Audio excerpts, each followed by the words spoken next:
Hello વિદ્યાર્થી મિત્રો, good morning. ફરી પાછા મળીએ છીએ આપણે. અને આપણી જે અધૂરી વાત હતી, ખાસ કરીને બર્નોલી સમીકરણનો ઉપયોગો, તેમાં આપણે ઉપયોગ નંબર 1ની ચર્ચા કરેલી હતી, ટાંકીમાંથી બહાર નીકળતા તરલની ઝડપની. આજે આપણે ઉપયોગ નંબર 2 એટલે કે વેન્ચુરીમીટર વિશે ભણીશું. તો જોઈએ મિત્રો, શું છે રચના વેન્ચુરીમીટરની. તો તમે જોઈ શકો છો મિત્રો, નાનકડી આકૃતિ દર્શાવેલી છે. વેન્ચુરીમીટર એક પ્રકારની એવી વહન નળી છે કે જે બે સમાન અલગ અલગ આડછેદ ધરાવે છે.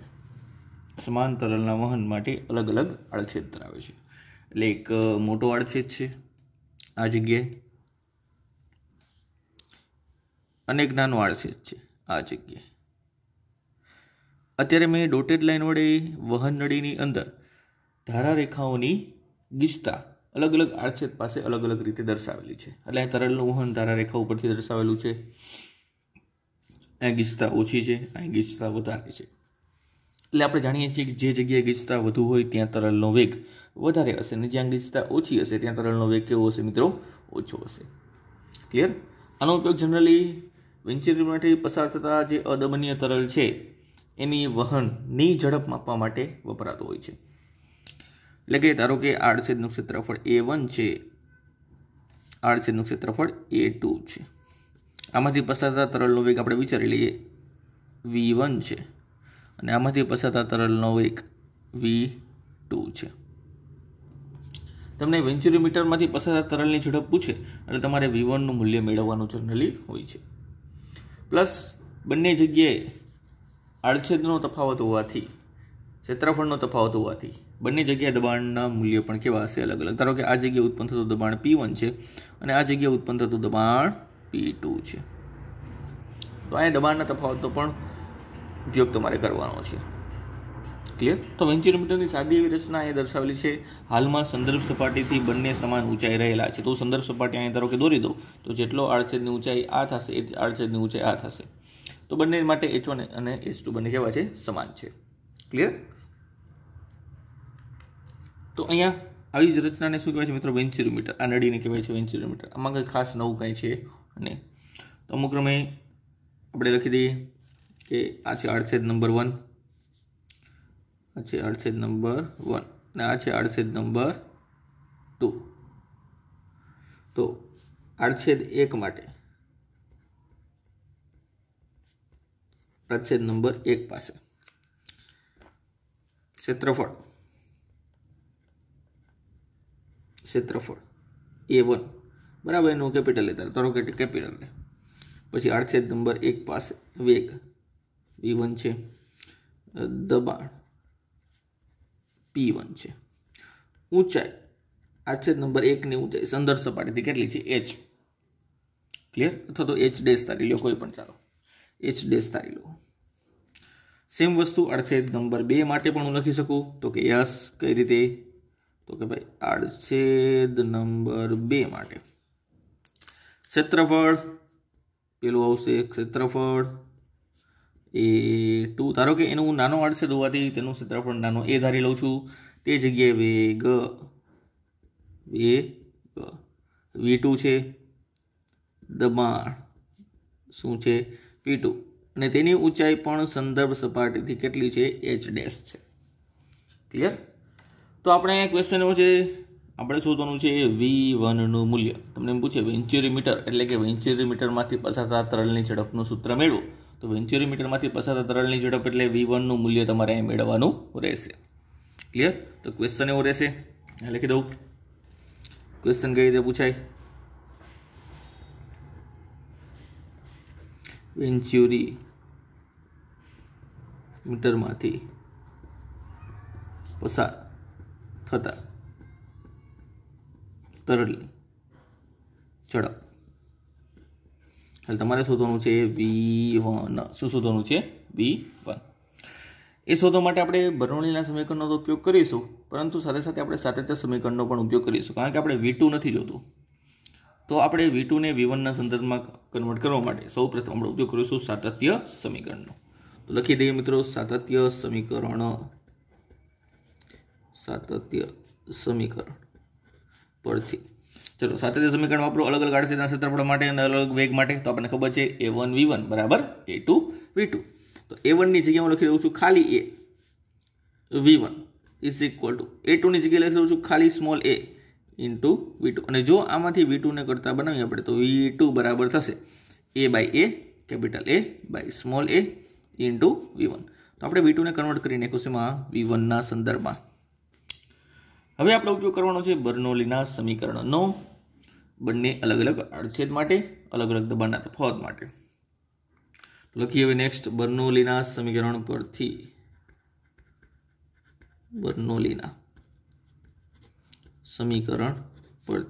ચલો બર્નોલીનું સમીકરણ વાપરો મિત્રો અહીંયા. તો બર્નોલીનું સમીકરણ વાપરશું તો પેલા આડછેદ માટે દબાણ P1 પ્લસ વેગ V1 હોવાથી 1/2 રો V1 સ્ક્વેર પ્લસ ઊંચાઈ h ડેશ હોવાથી રો g h ડેશ. તો અહીં લખી દઉં P1 plus 1/2 rho V1 square plus rho g h dash is equal to બીજા આડછેદ માટે દબાણ P2 plus 1/2 rho V2 square plus rho g h dash. એના માટે પણ રો g h ડેશ, આના માટે પણ સ્થિતિ ઉર્જા row g h dash.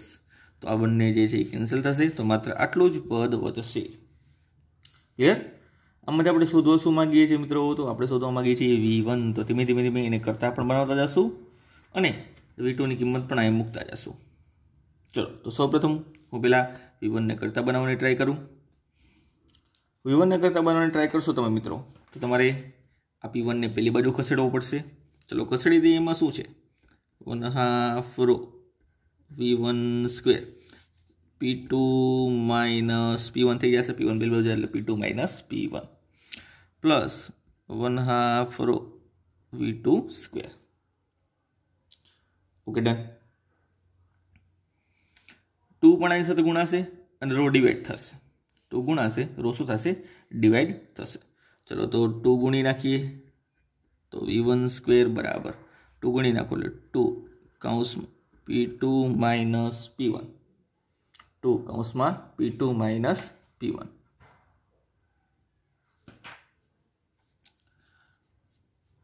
Row divide કરી નાખો તો રો ડિવાઈડ થઈ જશે. સેમ વસ્તુ અહીંયા 2 ગુણી નાખો 2 કેન્સલ, રો ડિવાઈડ કરી નાખો એટલે ખાલી વધશે મિત્રો અહીંયા v2 સ્ક્વેર.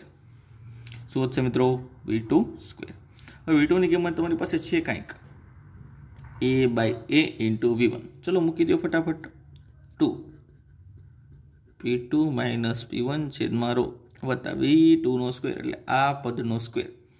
તો અહીં લખી દઉં a સ્ક્વેર છેદમાં a square into v1 square. કોના બરાબર? તો ડાબી બાજુ પણ v1 સ્ક્વેર છે. ડાબી બાજુ પણ શું છે? v1 square.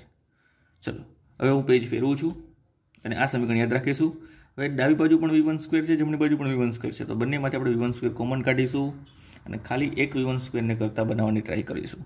તો આને સરળતા ખાતર ડાબી બાજુ લઈ આવો એટલે આ પદ જે છે એ માઇનસ થઈ જશે. ચલો તો એ સમીકરણ પાછું લખી દઉં છું. સૌપ્રથમ v1 સ્ક્વેર બરાબર 2 p2 માઇનસ p1 છેદમાં રો પ્લસ a સ્ક્વેર છેદમાં a square into v1 square. આવું સમીકરણ હતું. આમાંથી આ v1 સ્ક્વેરને ડાબી બાજુ લઈ આવીએ તો v1 square minus a square by a square into v1 square બરાબર જમણી બાજુ વધશે 2 કૌંસમાં p2 માઇનસ p1 છેદમાં રો. હવે બંનેમાંથી v1 સ્ક્વેર કોમન કાઢો ફટાફટ. ચલો તો v1 સ્ક્વેર કોમન અહીંયા વધશે 1 માઇનસ અહીંયા વધશે કેપિટલ s સ્ક્વેર છેદમાં small s square is equal two 2 p2 minus p1 છેદમાં રો. આને મોકલી દો છેદમાં. આપણે ખાલી v1 સ્ક્વેર જોઈએ છે તો v1 સ્ક્વેર બરાબર 2 p2 માઇનસ p1 આખાના છેદમાં રો. આ છેદમાં જતું રહેશે એટલે 1 માઇનસ a સ્ક્વેર છેદમાં s સ્ક્વેર. ચલો ખાલી વેગ જોઈએ છે તો બંને બાજુ વર્ગમૂળ લઈ લો. તો વર્ગમૂળ લેતા અહીંયા આવશે વર્ગમૂળની અંદર 2 કૌંસમાં p2 માઇનસ p1 છેદમાં rho 1 minus capital a square છેદમાં small a square. Okay done. તો આ થયા વેગના મૂલ્યની વાત, જેનું કીધું છું સમીકરણ નંબર 1. તો વેન્ચ્યુરીમીટરમાંથી પસાર થતા તરલની ઝડપ મળી ગઈ. કેટલી છે કે ભાઈ 2 કૌંસમાં p2 માઇનસ p1 એટલે દબાણનો તફાવત છેદમાં રો રો એટલે તરલની ઘનતા 1 માઇનસ કેપિટલ a સ્ક્વેર એટલે મોટા આડછેદનું ક્ષેત્રફળ છેદમાં સ્મોલ a સ્ક્વેર એટલે કે નાના આડછેદનું ક્ષેત્રફળ. હવે પ્રશ્ન છે મારે આ રીતે નથી લખવું, મેથડ બદલાવી છે, તો શું કરું? ચલો એના માટે આપણે આગળની જે આકૃતિ હતી ત્યાં હું યુટ્યુબ મેનોમીટર જોડી દઉં છું બંને આડછેદ પાસે, અલગ અલગ આડછેદ પાસે. એટલે કે વધારાની રચનામાં આપણે એવું એડ કરીએ છીએ કે આ જગ્યાએ અને આ જગ્યાએ બંને જગ્યાને અનુરૂપ હું શું જોડી દઉં છું? YouTube manometer. તો આ જોડી દીધું આપણે યુટ્યુબ મેનોમીટર, કે જેની અંદર ધારો કે પારો અથવા બીજી કોઈ અલગ ઘનતાવાળું દ્રવ્ય આપણે ભરી દઈશું.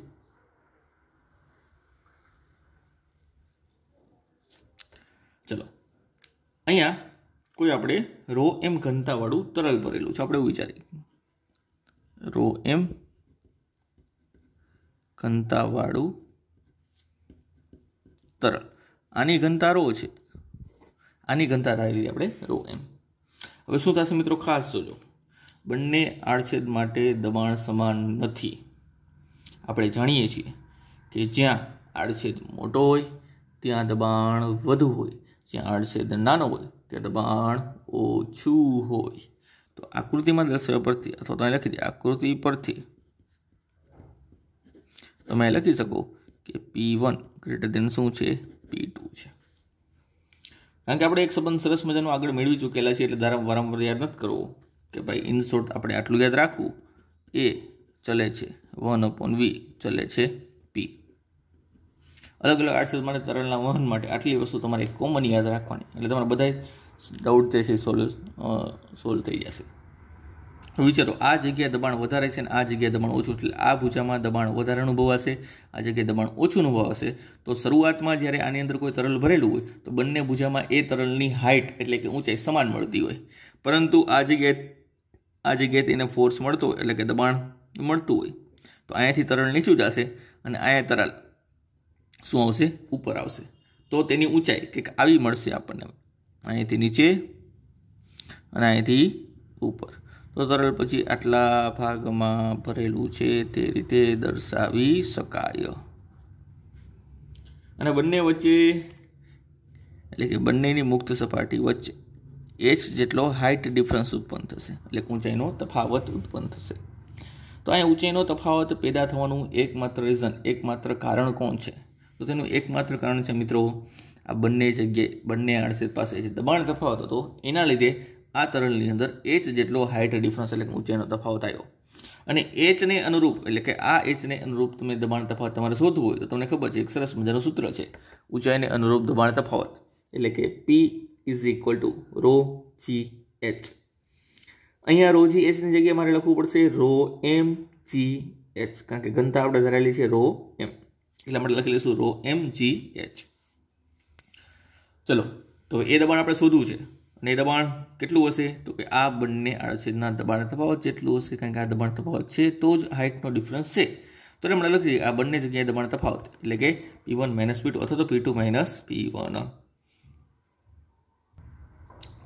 પરંતુ અહીંયા P1 > P2 હોવાથી આપણે બનાવવું પડશે P1 - P2. ક્લિયર? ચલો, તો P1 - P2 કેટલું હશે?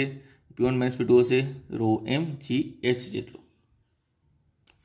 તો પાછા આવી જઈએ આપણે મૂળ પેજ ઉપર. ચલો, તો આપણે સુધારો પણ અહીં થોડોક કરવો પડશે. તો પછી આપણે P2 - P1 P2 - P1 ન લખી શકીએ, આપણે અહીં લખવું પડે P1 - P2. અહીંયા આપણે શું લખવું પડે? P1 - P2. P1 - P2 લખવું હોય તો અહીંયા ચલો અહીંથી જ ચેન્જ કરી દઉં છું. અહીંયા આપણે સમીકરણ નંબર નહીં આપે, છેલ્લે ચેન્જ કરી દઉં, તમારે વચ્ચેથી ચેન્જ કરી દેવું જેથી મિસ્ટેક ન થાય.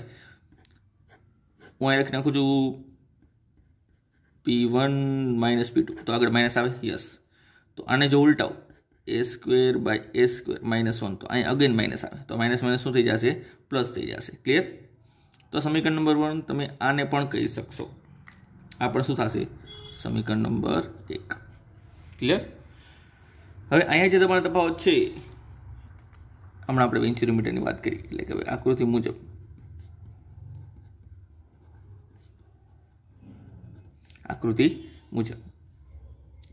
જો વેન્ચુરીમીટર સાથે